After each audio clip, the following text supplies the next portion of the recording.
ఓం నమ శివాయ భం భైరవాయ నమ. ఇప్పుడు నేను చెప్పే విషయాన్ని మీరు జాగ్రత్తగా గమనించాలి. ఏమిటి అంటే, మీకు చక్కనైనటువంటి ఒక పరిహారాన్ని చెప్పబోతున్నాను. మే 16 అమావాస్య, వైశాఖ అమావాస్య, శనీశ్వర జయంతి. ఆ రోజు మన ఈ స్వర్ణాకర్షణ కాళభైరవ క్షేత్రంలో, ఈ విశాఖపట్నంలో ప్రదోష వేళలో శని భైరవ రక్షా పాశుపత హోమాన్ని ఇక్కడ ఏర్పాటు చేయడం జరుగుతుంది. మనం ఈ పాశుపత హోమాన్ని నేనే స్వయంగా నిర్వహించడం జరుగుతుంది.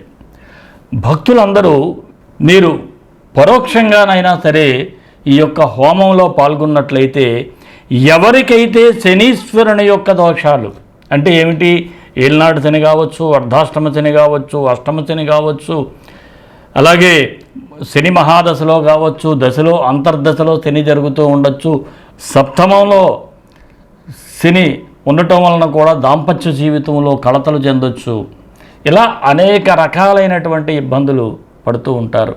అలాంటి వారందరికీ కూడా ఏకైక పరిహార మార్గం, అందులోనూ శనీశ్వరుని యొక్క జయంతి రోజు ఈ పరిహారం చేసుకున్నట్లయితే అద్భుతంగా ఉంటుంది.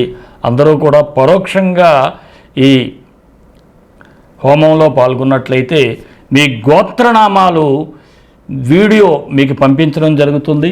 అలాగే అందరికీ ప్రసాదం కూడా మీ ఇంటికి వస్తుంది.